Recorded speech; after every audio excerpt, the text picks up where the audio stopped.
ඔයා ඉදිරි සතියේ මොන හරි තීරණයක් ගන්න හිතාගෙන ඉන්නේ. අන්න බලමු අපි ඉදිරි සතිය ගැන රීඩින් එකක්.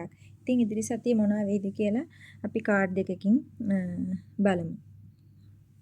Hello Graphic and Knight of Pentacles. මේ කාඩ් දෙක ඉතාම බලගත්ු කාඩ් දෙකක්.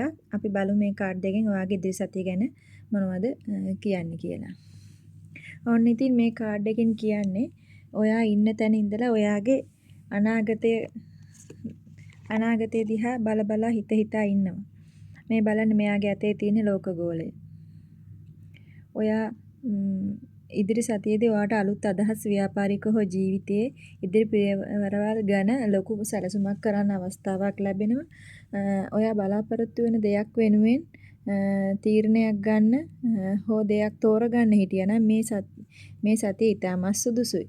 තමන්ගේ බලය සහ හැකියාව ගැන විශ්වාසයක් තබන්න. මේ කාඩ් එකෙන් පෙන්වුම් කරන්නේ එක Knight of Pentacles. මේ කාඩ් එකෙන් කියන්නේ ස්ථාවරත්වය හා කැපවීම ගැන. ඔයා ඉදිරියේදී ඉතාමත් ඉවසිලිවන්ත විශ්වාසවන්ත සහ වෙහෙස මහන්සි වී වැඩ කරන චරිතයක් බව පෙන්වුම් කරනවා. ඉදිරි සතියේදී ඔබ ගන්න තීරණ හෝ කරන සැලසුම් ඉතාමත් සාර්ථක ස්ථාවර ප්‍රතිඵලගෙන දෙනවා. හැබැයි ඒක ඉක්මන් හෝ කලබලකාරී ගමනක් නෙමෙයි. ධනය සහ රැකියාව ආර්ථික පැත්තෙන් හෝ වෘත්තීය මට්ටමින් ස්ථාවරයක් ලැබෙන බව පෙන්වනවා.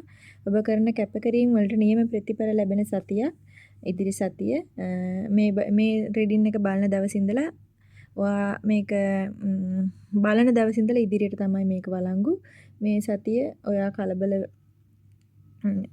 ඔයා කරන වැඩ කැපකිරීම වලට නියම ප්‍රතිඵල ලැබෙන සතියක්. මේ සතියේ ඔයා කලබල විය යුතු නැහැ. හොඳින් සැලසුම් කරන්න, ඉවසීමෙන් ඉදිරියට යන්න. ඉදිරි සතිය පුරාම ක්‍රමයෙන් වර්ධනය වෙන ලස්සන ප්‍රගතියක් මේ කාඩ් දෙකෙන් පෙන්වනවා.